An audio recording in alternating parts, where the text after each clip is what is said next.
Hey, this is Spanner for the Spanner Rig Show. I'm here with Riggs, and this is episode 7.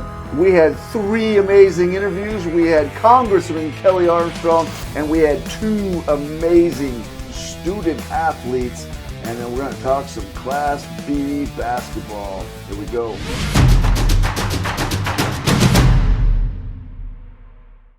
Hey, this is Spanner from the Spanner Rig Show, and we are here with the Congressman Kelly Armstrong. How are you doing? I'm doing great. Get to talk about sports, so I'm happy. Yeah, I saw some videos in Congress there fighting for North Dakota rights, and I thought, man, this guy would be awesome to have on the show to talk about sports. So, first off, tell me, what's your favorite football team? My favorite football team is the Miami Dolphins, so I'm used to losing. Well, one thing is it tells me that you're loyal. So that's important. So the first football game I ever remember watching is when Dan Marino beat the Bears in '85. Monday Night Football kept them from an undefeated season, and I was just, you grew 38 up to in 16. Dickinson, North Dakota, so I've been with them ever since.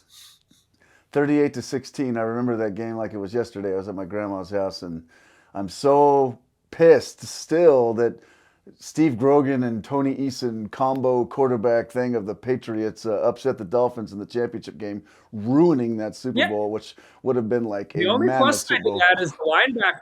Yeah, the only plus side to that is the linebacker for the Patriots at the time was a guy named, his last name was Nelson, and he played with my uncle at NDSU. Oh, that's pretty cool. That's pretty cool. Tell me some other sports. Baseball. What else you got? Yeah, so you were talking about seeing me on the floor of Congress. We talk about everything going on right now, and everything's partisan, and everybody's fighting all the time. The most traffic I've ever got as a member of Congress is when I congratulated the Dickinson girls softball team for their state championship. Wore their hat on the floor, which is a break of decorum, but it was worth it. I helped start that program in Dickinson. I was the American Legion baseball coach out there for 5 years in college and law school, and then also was the head of the North Dickinson Baseball Club for about a decade. So I spent a lot of time in Legion baseball parks across this state, and it really, truly is my favorite sport in the whole world. That's pretty cool because we're having Amy Friedley on the show tonight. And she's a member of that Dickinson team that beat Bismarck. Was it 10-0 in the state championship game last year? Really true. I was there, and usually when you win a 10-0 game, it's airs and all the other stuff. And I was a part of a lot of 10-run games. When we coached baseball, we used to play like Rapid City and Billings, and you're usually just completely outclassed. That wasn't so much as they were outclassed. Bismarck had beat them earlier in the year. They just came out and, I lack of a better word, they just dominated them in just absolutely every aspect of the game. Like even when they got thrown out at home, it was the right play. And I actually texted the coach yesterday. She was getting ready for the spring season, put a picture of the pileup after they won on the, well, it's not a pitcher's mound, but on the bump. And I said, I still want that picture framed in my office. So. That Bismarck beat him in the WDA title game 5-0, a week earlier or a week and a half earlier, and Dickinson came back and won that. I was just on TikTok Live, and I posed a question to all the kids that the follow Spanner Riggs. Can anyone beat Dickinson this year in softball? So, and there's a bunch of teams throwing out their Central Cass says they can beat them. It comes down to the same thing no matter what level. When you have a ball and bat sport, it's all going to depend on pitching. Always does. Yeah. I'm a huge Dodger fan, so I love baseball. Couple of reasons. One, I have a ritual of I get on my elliptical during every Dodger game throughout the summer and fall, spring, summer, fall. So every October I'm like super, super fit, and then I start to lose shape as the winter goes through the holidays. But I love the Dodgers World Series run. It'll be one of my favorite moments next to the '88 World Series run. So let me ask you something, and I think it's important, maybe for, well, let me retract.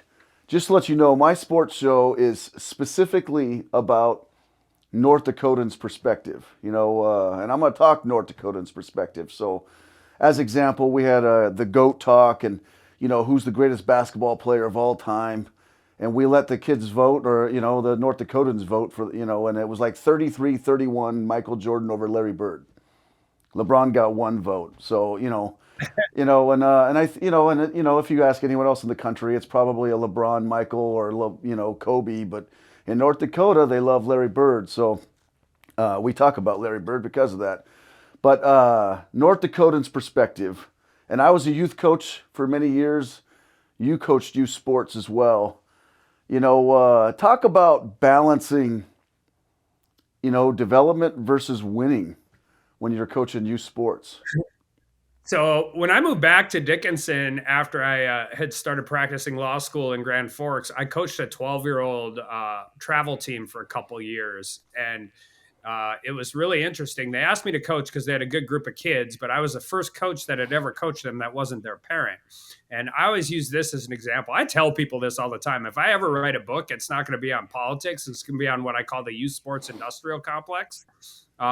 Every year when you coach baseball, you pencil in a team, right? You know who graduated from your team, you know who didn't, all of that. And every year, so when you do this, there's a surprise. Like 3 weeks into the season, your left fielder, who you thought was going to be your 9 hitter, is now all of a sudden your center fielder and your 3 hitter. The guy you had penciled in at shortstop didn't develop at all in the offseason, and so now he's your 4th infielder, and all of that happens. Except what I've noticed is, and listen, I get it, but what I've noticed, particularly with youth sports, that never happens. The starting lineup when you're 9 is the same as the starting lineup when you're 10, is the same as the starting lineup when you're 11, is the same as the starting lineup when you're 12. And as somebody who, my kids are just coming into that age, I just look around and I'm like, there's something wrong here, because there's no way that happens all the time. And we got teams traveling 600 miles to go to play in different tournaments all the time. And one thing which is really kind of sad, when we were kids, I'd get on my bike and we'd go play pickup sports, right? You get done with stuff. And now it's just like the seasons are so long and so intense at such a young age. And I think sometimes we forget the developmental part. And I got one really quick story about this. I was coaching this team and I came out and it was during a doubleheader, and I actually had to run to the restroom. And on the way back, the parent of the kid coaching, who's actually been a friend of mine, a supporter of mine forever, comes up to me and he's like, "Hey, you changed Luke's arm slot." And I'm like, "Yep." He goes, "Well, he's not throwing as hard." I go, "Nope." I go, "But he's throwing strikes." And so you develop these things and you try and get these kids to get rid of hitches in their swing, because once they start seeing off-speed pitches, if they have a hitch in their swing, they're not going to hit it. But in order to do that, they might lose 40 points on their batting average for a while. And I just you want these kids to win. Nobody remembers what their 10-year-old travel record is, but you remember if you win a state championship.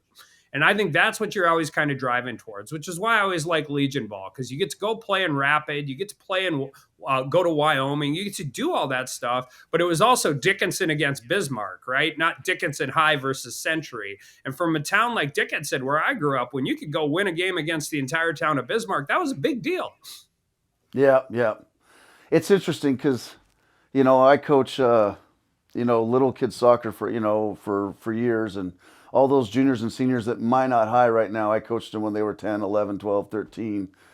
And in soccer, you could just get the goalie to punt the ball over one of your best player and win little kids games very easily, especially when the fields are smaller, But I always forced the girls to bowl it out, so everyone had to touch it going up the field, develop all the players and not just one.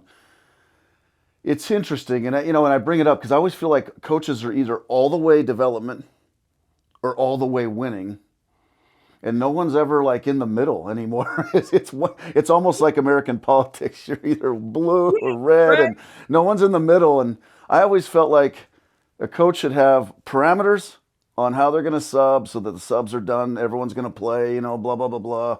What are you going to rotate positions, and that's all up to you, but once you set your parameters, you got to try to win. I feel like we're losing competitiveness in the United States. Well, that's what I always used to say. Like when I was coaching 12-year-olds, they'd only dress like 11 or 12 kids a lot of times. And I'm like, I want all 15 on the roster. And like, how are we going to get them all playing time? I'm like, I'll get them all playing time. Well, how are we going to win? I go, because I got to win with the 14th kid on my roster as well as the second kid on my roster. I like, just because you're subbing somebody in doesn't mean you're not trying to win. But the flip side to that, right, is the participation side. You're in a state championship game. I mean, 12-year-olds are 12. They're not stupid. Like, you play your best kids to win a championship game. What you do is you give everybody a chance to compete through that whole season and give them fair opportunities to compete, and they'll get it. They know what's going on.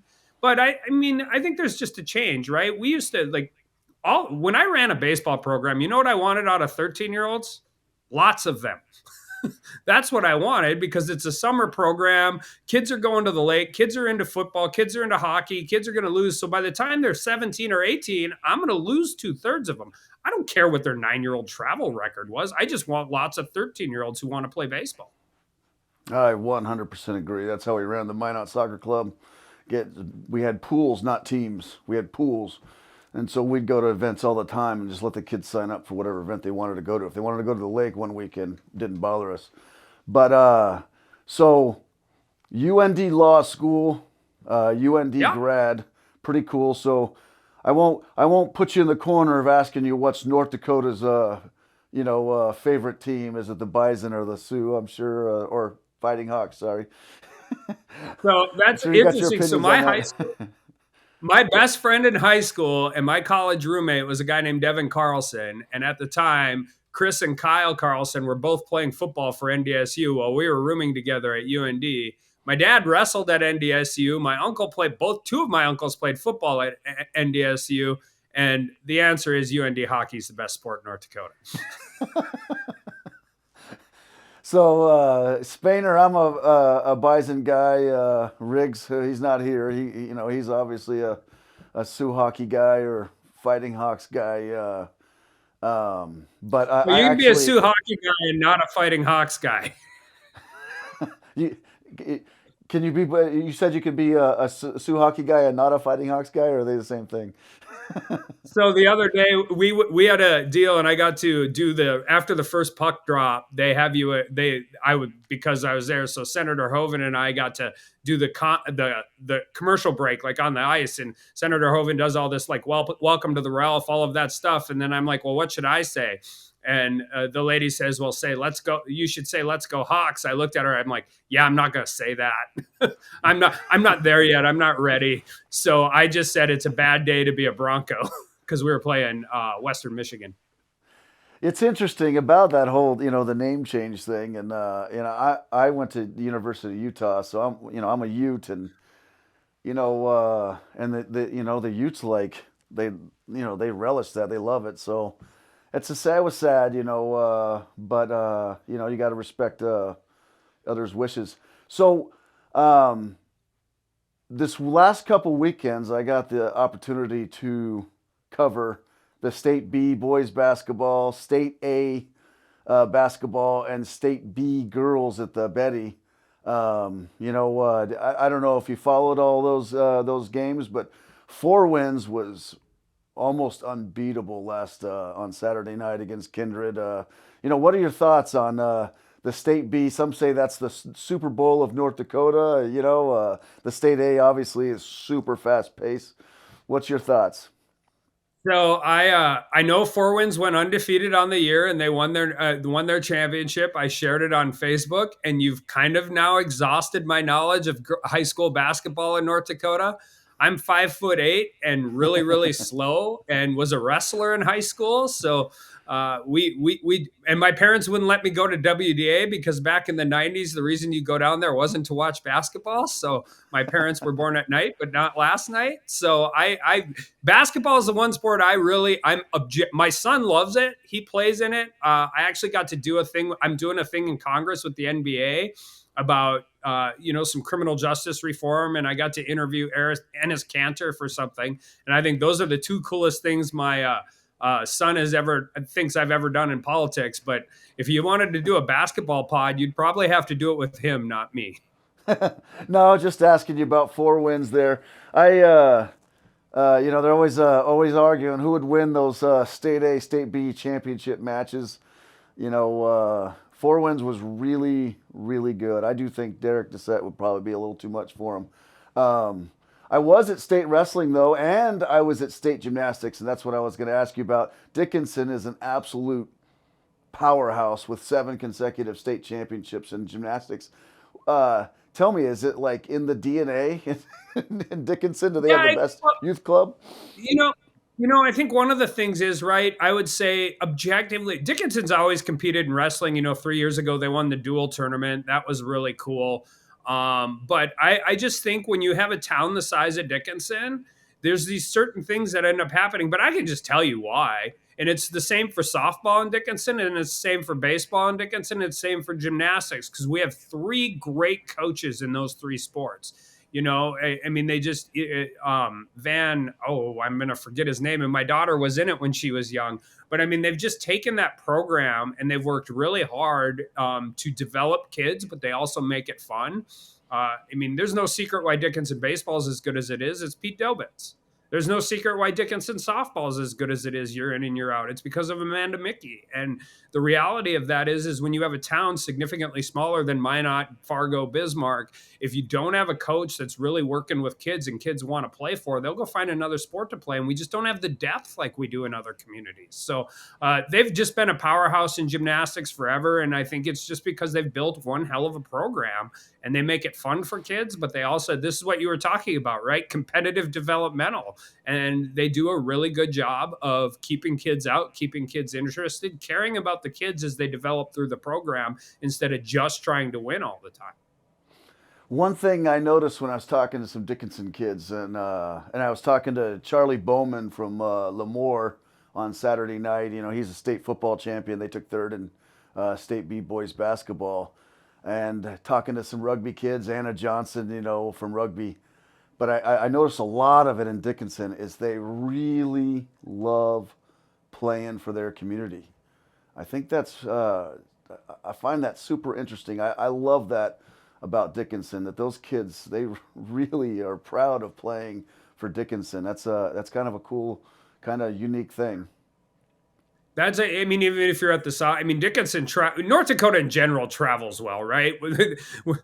Frisco, Texas' favorite football team in the world is the NDSU Bison. UND goes and plays Boston College at Madison Square Garden. There's about 98% of it is green, 2% of it is Boston College, whatever gold, I think they were, or maroon, but one of my favorite parts about coaching was, one, I can tell you where all my kids are now, like dentists, chiropractors, all of those things. I care more about what they've done with their life and hopefully teach them that. But Dickinson travels really well, and we're really proud of the teams, and it's always been fun to do that. It was fun to coach in that atmosphere as well. So, got to give you one tough question, and this is sure. North Dakota's perspective. So I'm going to speak from their perspective, but we're talking about Leah Thomas winning the NCAA championships for swimming. And Biden has signed an executive order. What's your stance on protecting and maybe a women's right to compete against women, and or someone's right to identify who they want to identify with, and their right to compete on how they identify. I mean, where do you stand on that topic? Oh yeah, that's easy for me. Listen. I mean, I want everybody in the world to be the best person they can be, and they should live their best life. I'm cool with that, but you can't have men swimming against women. It's just it's ridiculous on its face. It doesn't make a ton of sense, particularly at the highest level. And I mean, listen, anybody who looks at that and understands that the lady who took second, it was a bronze medalist in the Olympics, which means she's the third best in the world. I mean, on any given day. And you can accept somebody for who they want to be. You can ensure that they're not accustomed to bullying. They're not, I mean, we don't want any of that. It's a really tough place. but also actually understand DNA and biology. And I don't think those things should be those things can be mutually exclusive. And we conflate these things to the worst possible outcome far too often. So I'll leave you with this, and I know you've got other things to go, but and I'm going to make a statement, but I'd love for your thoughts on it. There was a post, and I got tagged on it on TikTok about some other state and their sports being the best and whatever, and it had some guys slamming down a dunk and whatnot. North Dakota, to me, is the best state for sports, and sports go, to me, a lot deeper than having a 6'9" guy dunking balls or a 6'5" Arch Manning throwing touchdown passes. It goes deeper all the way through everything. North Dakota sports to me are like family, and it's community, it's village, and it takes a village to raise people, and everyone goes and travels to the games. I've never seen anything like North Dakota sports, high school sports. I think they're just amazing. You know, what are your thoughts on that? I think we're the best. Well, I am very biased, but I also 100% agree. You know, when I was when I ran the baseball program, I hired a guy to coach our Legion team out of Billings. He's now helping run the youth team or the youth program in Dickinson, part of the community. My high school wrestling coach, his son works for me in DC. Tessa Gold, who used to work for Senator Heidi Heitkamp's brother, was the West Fargo American Legion coach. We were cutting videos to do all of that stuff. I think the best part about North Dakota sports is that. My favorite thing to do when I go to a Dickinson youth field is watch one of the kids I used to coaching his kid. Other than it made me feel real old. One of my best things I ever got. I was in the middle of a campaign. It was my first campaign. It was Easter. It was just one of those grinds. And I got a picture from a parent I used to coach, and they're at a big table for Easter, and everybody's sitting around the table wearing hats. And the kid I used to coach, and his lid is sitting under his chair. And so I just got this text from her, and she said, "Don't ever think you didn't teach him anything." Because the one thing my kids always did, my great grandmother taught me, you don't ever sit down at a kitchen table with a hat on. So we'd walk into a restaurant as a Legion team, and they'd all put their hats under their chair. And that's the part of North Dakota sports that I think is so fantastic.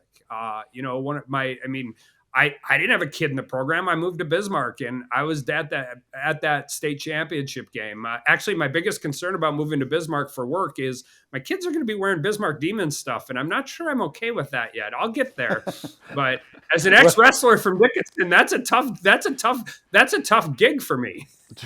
Well, I'll tell you right now, the Bismarck Demons are absolute machine in wrestling, and it's not going to stop anytime soon. My son won the state Triple Crown for the Minot Rattlers, youth wrestling, and at the duel, like the youth duels or whatever, Matt Pack played itself in the dual championship. In the semifinals, their A team beat Tech team like 151-0.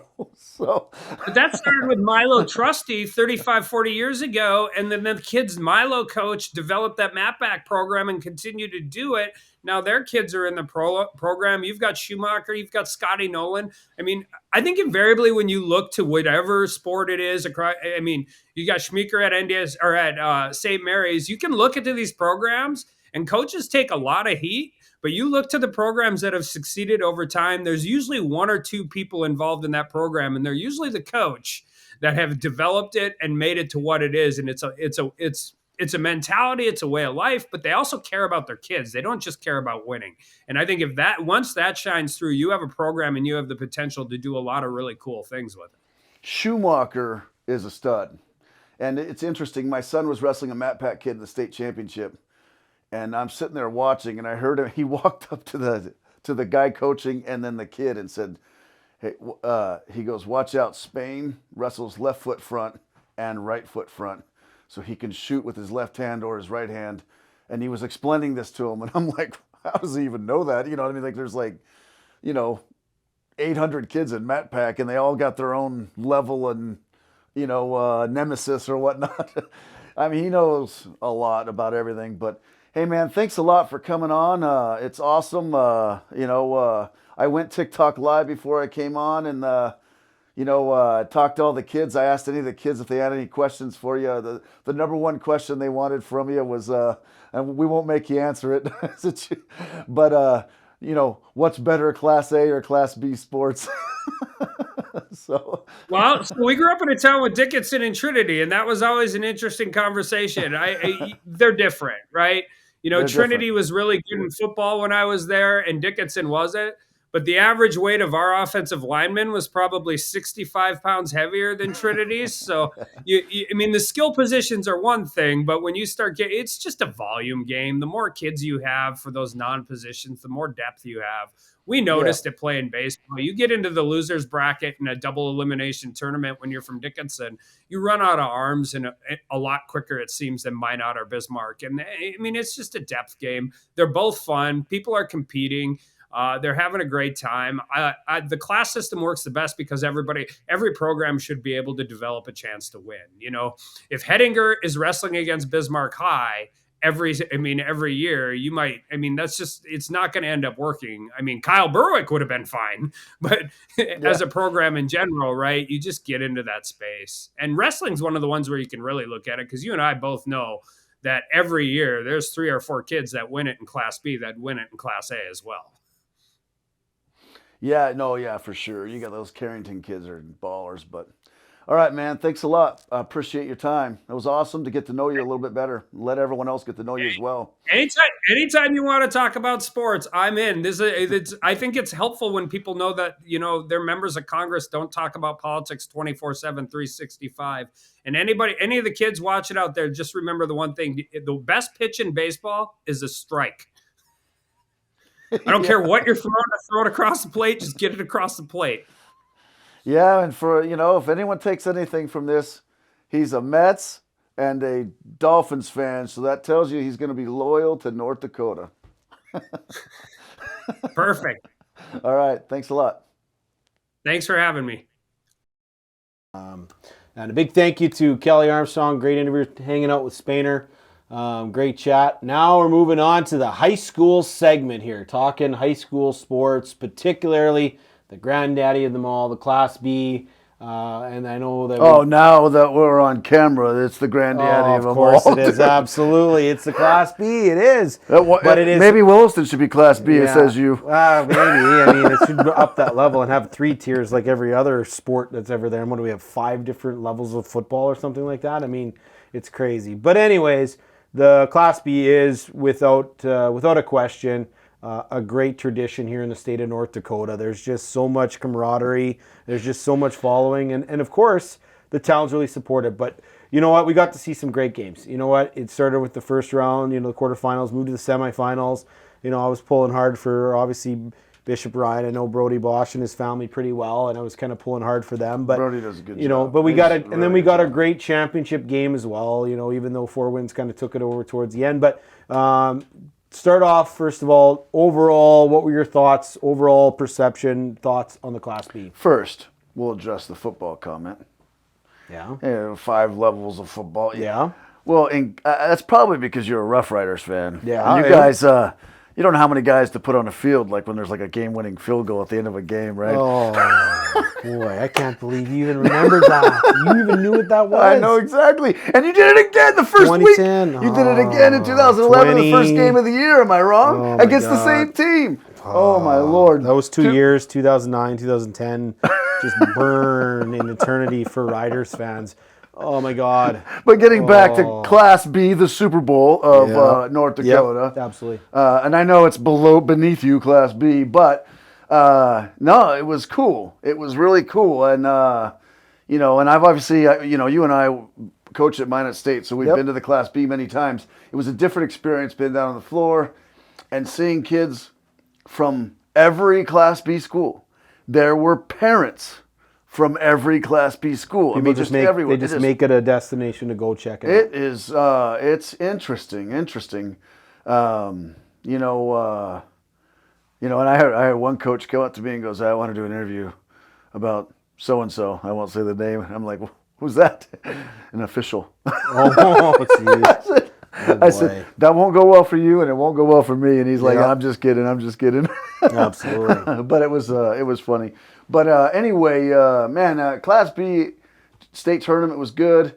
You know, I got to hand it to Bowman and Stanley. They showed up. They gave it everything they could. Mm-hmm. But they're really similar to like when the Chargers upset the Steelers in '94, and then they went on to play the Niners, and they were just outmatched. You know, you get those upsets. You know, it hurts a little bit. You know, because then they get up against Four Winds and Kindred in the first game. Yep. But you know, they didn't go down. You know, they went down swinging. Mm-hmm. You know, and Bowman had a couple like 6-0, 8-0 runs on Kindred. So I mean, they were going. You know, the Shiloh Bishop Ryan matchup. That was the first round. And you predicted that too. You're like in terms of how tight that was going to be and where they were going to be seated going into the tournament in terms of that too as well. So it was interesting, and I didn't think Ryan would get seeded just because the region's tough and they took some losses. I thought they'd clip Shiloh. England's was playing on an injury, and I mean he's so phenomenal. I mean he just gives everything he's got. You know, but it came down to possession. Ryan hit 2 threes late in that game when they were down. They didn't come back. Brady Feller, this guy's phenomenal. I really like Ian Johnson. I mean that guy kind of fills in all the gaps, whatever they need. I like that. You know, and Ryan just going toe to toe to Kindred. Do you think honestly in that game, do you think if Ryan would have hit some shots early, it seemed like they got kind of cold in that first half. If Olsen doesn't hit the 3/4 court shot, I know. I don't know that Ryan loses that game, but man, that Olsen kid, he's class, dude. He defends, he's lengthy, he defends the perimeter, he can go down low, he gets people off balance, draws fouls, gets shots, hits threes, hits the 3/4 court shot. But in that game in particular, I honestly thought that Kindred definitely had more skill, more talent, more depth. But I thought that, you know, Brody Bosch did a great job and kind of try to do whatever it took to keep these guys in the game. And they made it interesting because, you know, I thought there was a size disadvantage in that game a little bit too as well. You know, Kindred had, and then what was that huge dunk? Kid came in off the right wing to come in. And I mean, those were some plays that you couldn't match, but they were in the game. I mean, it was interesting down the stretch, but man, like you said, missed that, you know, half court shot or that was Ryan, 3 points. You know, and Ryan had a game that was just a possession out of reach at the end. You know, but man, Ryan had some amazing. Merck had a great game. You know, like it was just there was just a lot of it almost to try to propel themselves. But considering where Ryan was at the beginning of the year to get to Final Four, like that's unbelievable. They told me at the girls' district. They told me they were going to be at least state Final Four. Wow. And, you know, I interviewed them at the Ryan MLS game, and they said, we are on a mission, word for word, and we're going to go to state. We're going to finish at least in the top 4. Well, they caught fire. I mean, geez. And they throttled everyone in district and regions. But, yeah, dude, okay, so we get to, you know, and everyone in the crowd is just rooting for this Kindred and Four Winds matchup. And, you know, and Kindred eliminated Four Winds last year. Four Winds graduated 4 seniors, starters. And Kindred didn't lose any starters, just 1 senior. And, wow, I mean, Four Winds on a mission. Unbelievable. Jacoby Pearson, like I said, you know, earlier, he's like Tony Parker. And he shakes and he's got the left hand. People aren't ready for him to come to the left. He just gets to the rim, and it gets to the rim, and it gets to the rim. It's amazing. Dang is just, you know, he's a rim protector.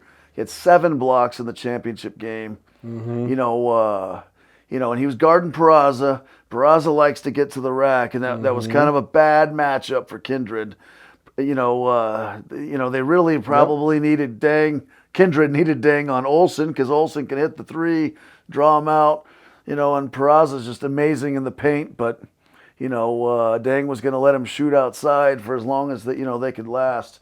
He hit a shot, started drawing him out, and then all of a sudden you got the back-to-back dunks, and Kindred had pulled back, you know, within 1. But I will say this, though. Kindred pulls within 1. Jaden Yankton comes back and gets the ball. And he looks over at Jacoby, and Jacoby, they kind of make eye contact, and he hits the ball to him.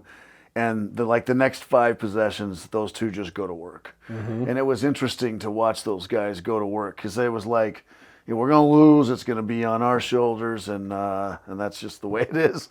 And they weren't going to lose. They just weren't going to lose. I mean, it's crazy how their run was. I mean, and Four Winds has historically been a powerhouse in the Class B. I mean, and they just go through those cycles where they just get those kids that just continue to be just absolute natural athletes that dominate, and especially when the stage is the biggest, in terms of that. My question is that, I've been to a couple B games, and usually I'm up in the stands and I'm, watching, I can see the people, and I've definitely watched a lot, watched the games, there, or listen to Scotty K on the PSP network. But what was it like to be like in the trenches, like in by the student section? It's got to be unlively. Like, cause you think about what we've experienced in the state, in terms of like crowds. I've coached a few big games and, been to a few big games, but to be in the Class B, which is probably the most popular sporting event in the state of North Dakota, like you call it the Super Bowl for North Dakota sports. But what was it like to be in the trenches? Because when you're watching, like you're doing some of those TikTok stuff, like you can just feel the crowd behind you, or you can see part of it. But what was it like in that? It was awesome. I will say the Class A had a lot of energy. Okay. It really did. So now you're a Class A guy fan here. I like Class A. I just don't think that they're just going to smash all over Kindred and Four Winds. So now it's changed. And Kindred girls, yeah, they could win Class. Well, I don't know. I mean, Nisley at Century is phenomenal. Century's a runaway machine, and Minot played an amazing, perfect game, and Maggie Fricky just kind of took the team on her back when it comes to the press and just broke the press over and over. But, it was a lot of energy. Just two teams were so much better this year. Yeah. That, it was like this game was looming and everyone was waiting for it and waiting for it and waiting for it. I don't know. But I really thought with Fargo, and they had all those defensive teams, super defensive teams and long teams, Cheyenne and West Fargo. Those games, all the Class A games came down to the butt. I mean, Minot was down 7 with just over a minute to go in the first round. Absolutely. Pushed to the brink. They had 2 threes real quick to get it to 1, which I thought was good by Kindred at the end of that game. It got the score, it opened the score up further, but they knew they were down by a certain amount, so they ran up and rushed threes. You ever watch a basketball game and they come down and they kind of run a half-court offense and they end up with like a layup? You're thinking you took 14 seconds to get 2 points. I know. And it angers you when you're rooting for the team that's losing. I thought that Kindred played that perfect, even though nothing fell and they ended up losing. But they ran up the court and shot up a 3. Ran up the court, shot a 3, which I just, 20, 30 years, 40 years of watching basketball, all the way back to Bird and Magic. It's annoying when the team doesn't do that. You know what I mean? But I mean, equate it to like when you compare it to like football, like when your team's up, right? When your team's up, you're going to try to run the ball, right? So in basketball, it's the same. When you're up, you try to grind out the clock and make plays. Whereas if you're down and you're having to throw the ball all 3 downs to try to make plays, and in basketball, it kind of gets kind of similar. When you're down, you start chucking balls from all over, and you're hoping for these things to fall. If they do hit a couple in a row, you're back in it. And if they don't, then you're on the bus and you're on the way back, right? So it's that same kind of concept. If you're up or down and with 1 second to go and you want to put an extra guy on to block a field goal or something. Oh, jeez, unbelievable. Unbelievable. The worst part about that story was I was watching it at a Grey Cup party here with a bunch of Canadians who were down here, and they're watching it, and the kick goes up, and you can see the back judge throw the flag, and it just caught the bottom half of the camera. And if you know anything about, like, truly about football, you know that the back judge is the guy that's counting the players. And I could just, my head down, everybody's jumping up and down. I'm looking, what's wrong? I'm like, too many men. Oh, it's just, that's a whole other thing back when it goes. But no, the other thing too is, what your involvement and your coverage of it. I know PSP's done a great job covering it. I do know that, obviously it's been on TV, but I feel like the B is starting to kind of get more of its due, more of its like exposure, because there's a huge market of people that understand it when you're locally, like you said, in terms of town. But I mean, this stuff's got to get nationally and regionally about how I think it was a little different is, this year, and I think we put pressure on people to cover the B because, we're at Garrison and we were at Kindred and, in different places, Grafton and whatnot, and Stanley. I was at Stanley Girls, and early in this. But,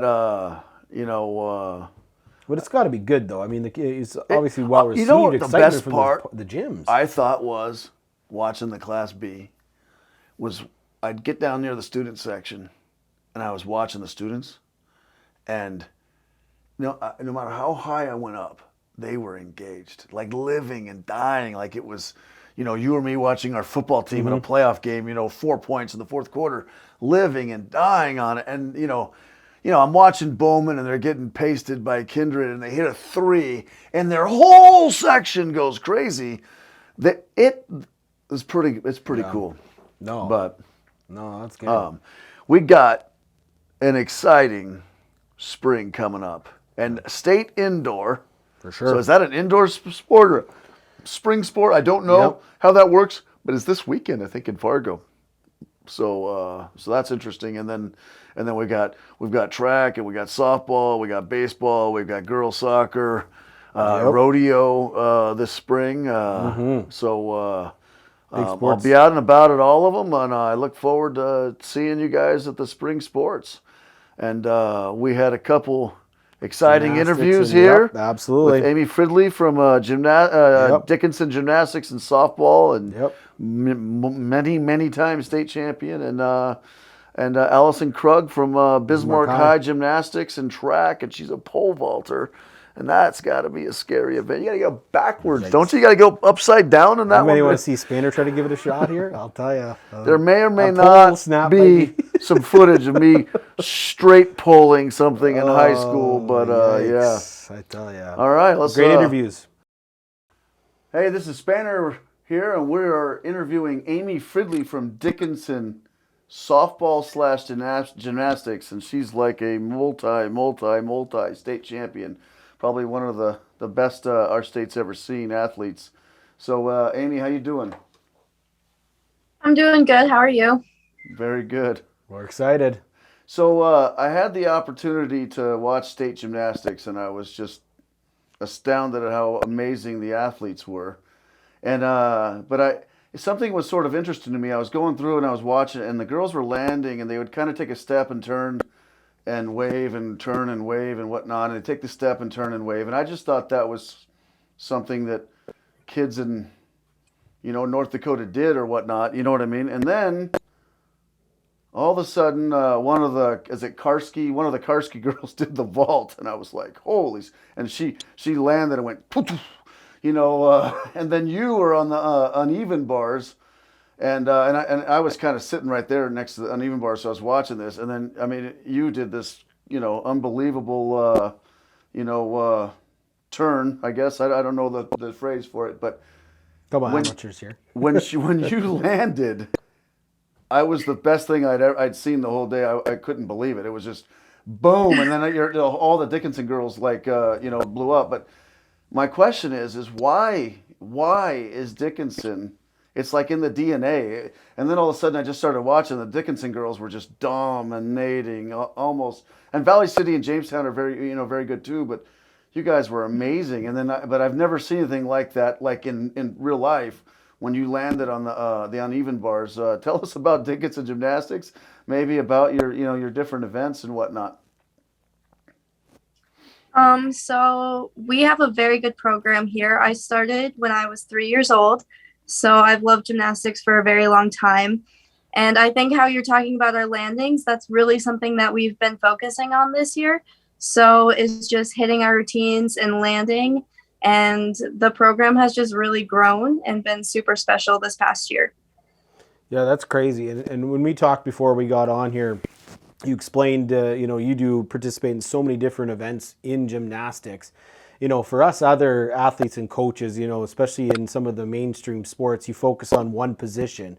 How are you able to prepare for 4 or 5 or whatever different types of events that you do? Because they are totally different, from the uneven bars to like a vault or whatever. They're totally different.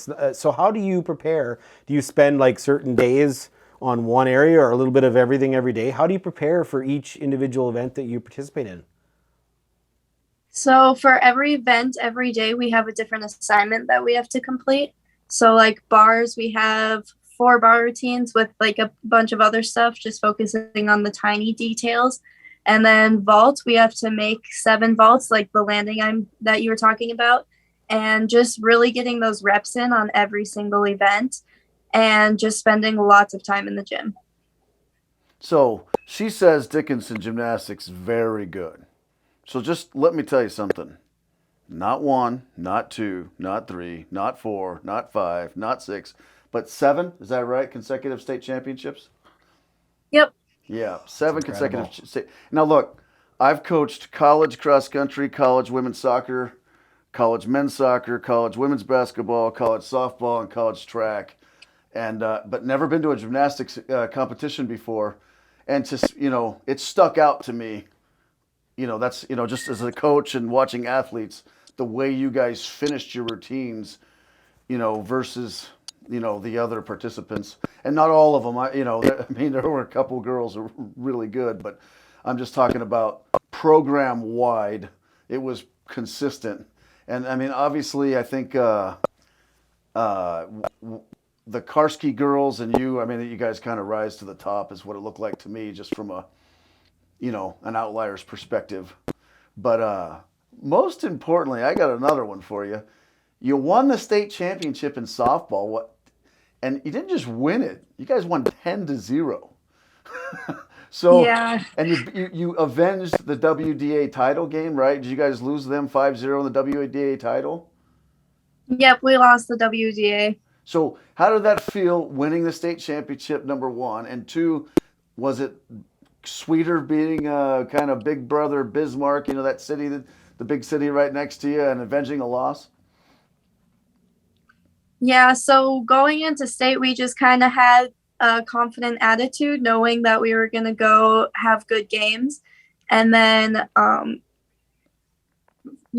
losing WDA was honestly more of a motivation for us than a downfall. So I think that was kind of the key point in why we won state. And then it was also our first state championship in the history of Dickinson for softball. So that was a super cool feeling. And I'm sure for Coach Mickey, that was super awesome to be able to achieve that. Absolutely. I got a kind of a fear factor question for you. I mean, the sport of gymnastics in particular is like snowboarding, when they do the half pipes and those type of things. For me, I'm used to body checking and crunching and different things of that nature. But in gymnastics, is there ever a fear of falling and getting hurt? I'm sure there has to be something that if you miss your point or whatever, or is that something in your mind that you're able to just block out and stay focused? Because there's a lot of, flipping and turning and in the air and landing. And I mean, there's a lot of things could go wrong, but is that just through preparation, or how do you block all of that distraction out and do great performances? Honestly, that's a very hard thing and like something I still struggle with. So most of it's just working on confidence and building that up. Like this last season on floor, I had a very hard floor year and I struggled with the twisties. If you followed along with the Olympics this summer, something that Simone Biles had. So that was hard for me, but I ended up figuring it out and placing pretty high on floor this state tournament. Right on. It's crazy. So I had an interview earlier this morning with Congressman Kelly Armstrong, and he was at your state championship game, and he said it wasn't like another 10-0 game where the opponent just unravels and there's error after error. He said you guys just flat out dominated from opening pitch to the end of the last inning, and it was just like perfect softball. Winning a state championship's one thing, playing a perfect game, and you know what I'm talking about when you get to that big moment. That's a whole nother feeling. Tell us about that. Tell us if Congressman Armstrong's telling us the truth, because obviously I was coaching Division I last spring. Yeah. I wasn't there. Yeah, so That softball game was super special just because the energy was so high and you could just feel the love with everyone. Everyone was super supportive. It was an awesome game to be a part of.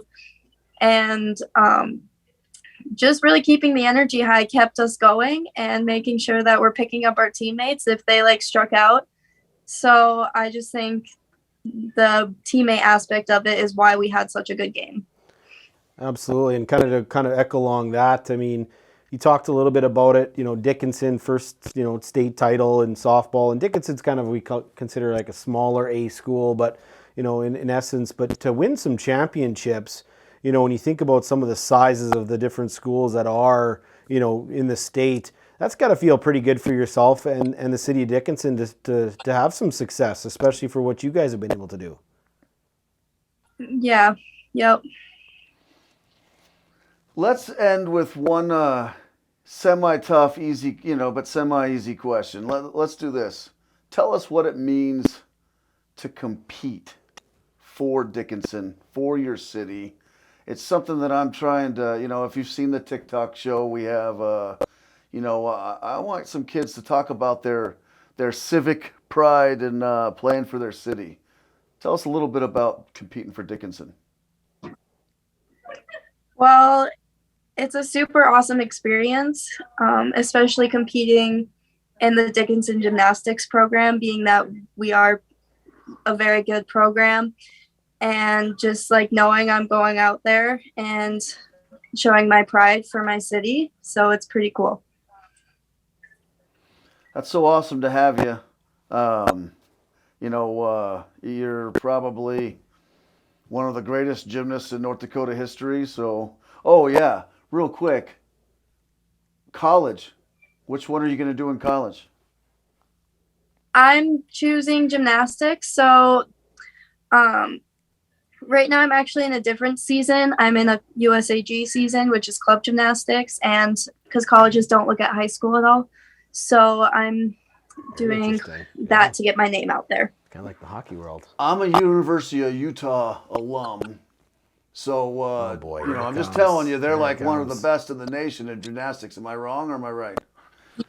Oh, no, you're totally correct. They just won the Pac-12s. See? So, of course, he's going to have a Utah plug in here. Come on, you got to go to Utah. We want you at Utah, right? Oh, man. I'd love to see you in Utah red. So, but hey, thanks for coming on. That was super awesome. And you know, and for you viewers out there, go and watch a gymnastics competition because it is pretty eye-opening. I really enjoyed it. Thanks a lot, kid. Thank you very much. Hey, this is Spainer here, and we are interviewing Allison Krug from Bismarck High School. She is gymnastics and track. Allison, how's it going? It's going good. How are you? Awesome. We're awesome here. So you're a state placer in gymnastics. I thought that was interesting. I went to the gymnastics state tournament. I saw it was eye-opening, you know, watching how athletic all the girls were. We just got done interviewing Amy Fridley from Dickinson. You know, the Dickinson team is, you know, just there's a powerhouse. But Yeah. I have a question for you that I thought was interesting watching gymnastics. And maybe it's because of the fear factor or whatever, but I noticed that everyone cheers like hard for their competitors. And when someone does something awesome, maybe a performance that's definitely going to win the event, everyone cheers their opponents and them. There's like there's no upset. It's just like it's an amazing moment for everyone in attendance, including all the competitors. Tell us a little bit about that. I think we're all just like really excited to just be there and just like cheering each other on. I think just like kind of like calms your nerves and it helps you feel more like connected with everybody else. Because it's a sport where you're competing against other people, but also yourself, and you're trying to improve yourself. So when you see other people doing good, you want to cheer for them too. Right on. And now you do gymnastics and you do track, and in track you did the pole vault and long jump when we were talking beforehand. Is that just an easy transition or easier transition for you, talking about jumps and getting high and landing and all that sort of thing? But from gymnastics to track and field, especially in the events that you are, is it an easy transition to do both?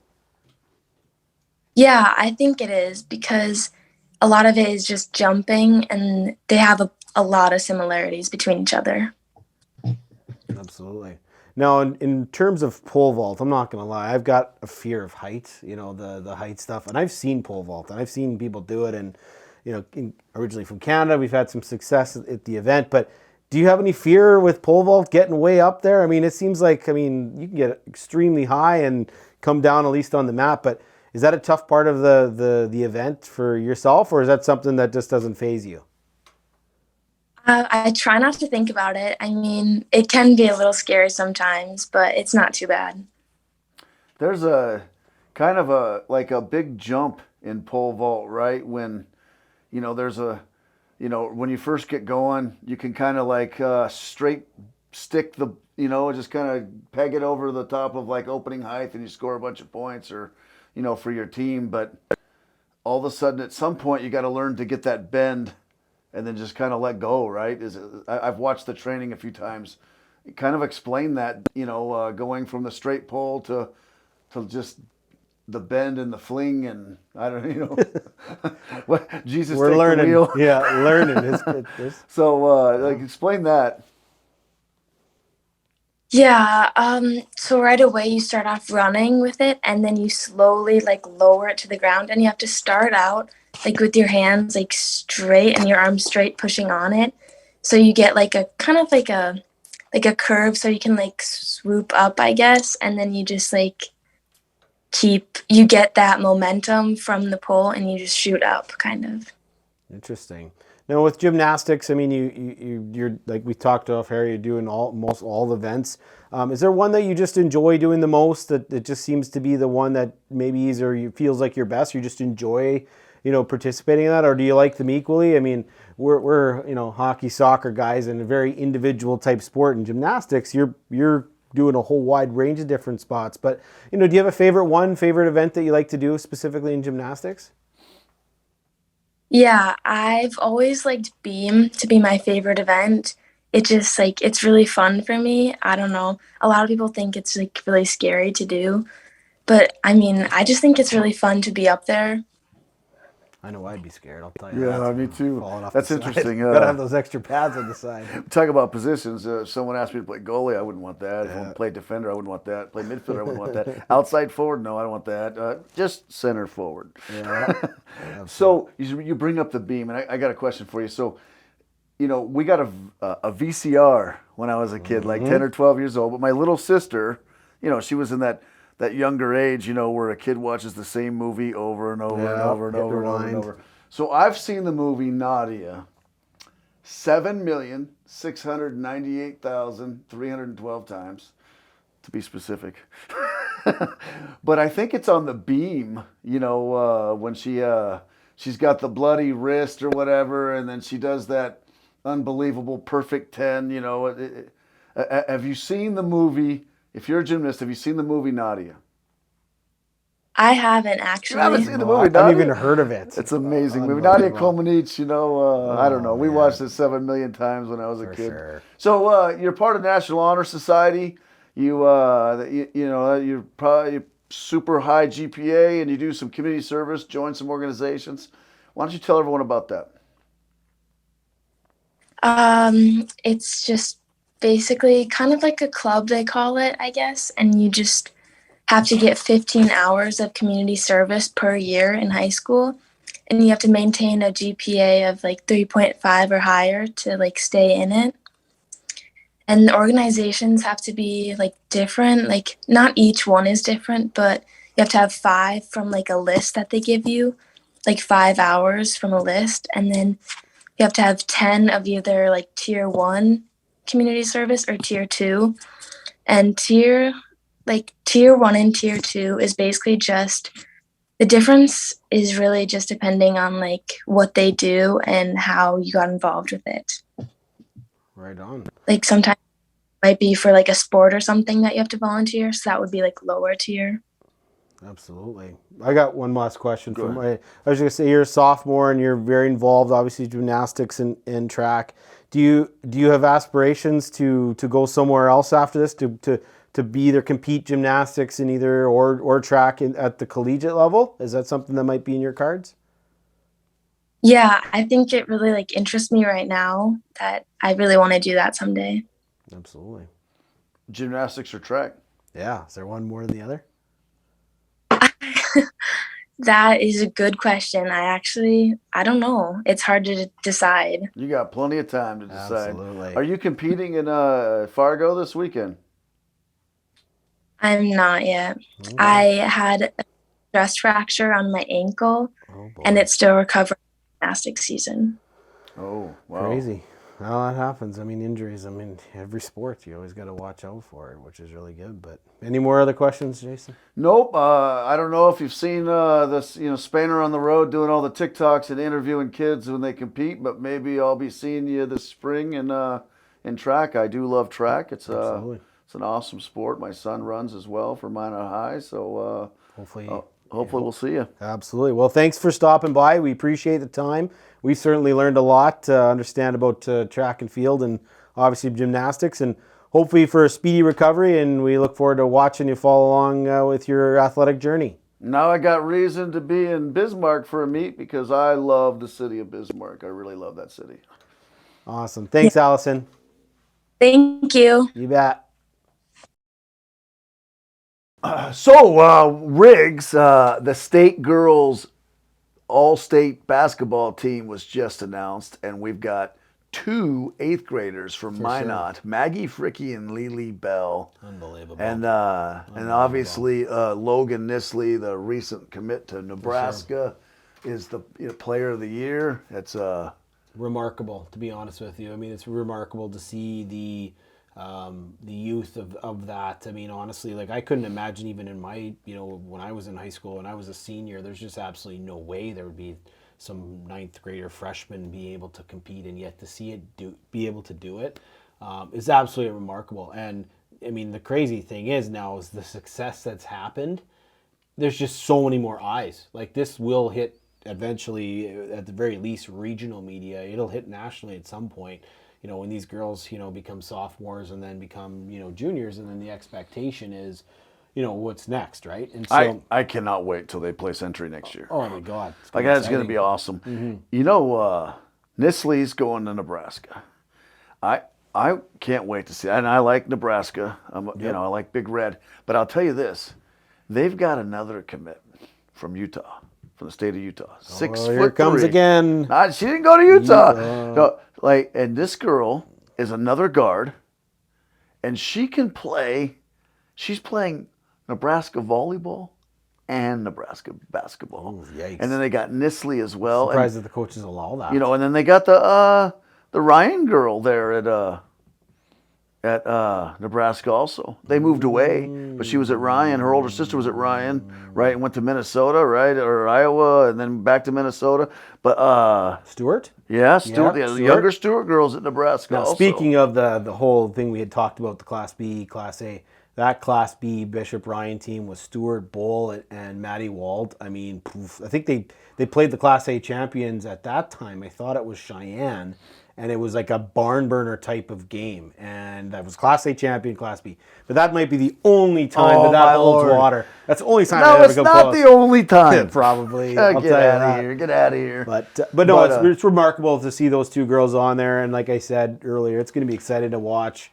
Because when the Bowl, Stewart, Maddie, they were powerhouse from when they were freshmen on. And it was exciting to see that huge, what did they win? Something like 60 games in a row and set all these records. It's going to be exciting to watch that for sure. Mariley Simon also made first team All-State basketball. Yep.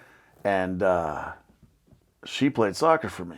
Oh, boy. She's a West Fargo kid, but she played on one of my Minot travel teams and went to some big events with us. And her brother, Lucas Simon, played for me as well. And they are phenomenal soccer players. It's athletes. And she's also first team she's good.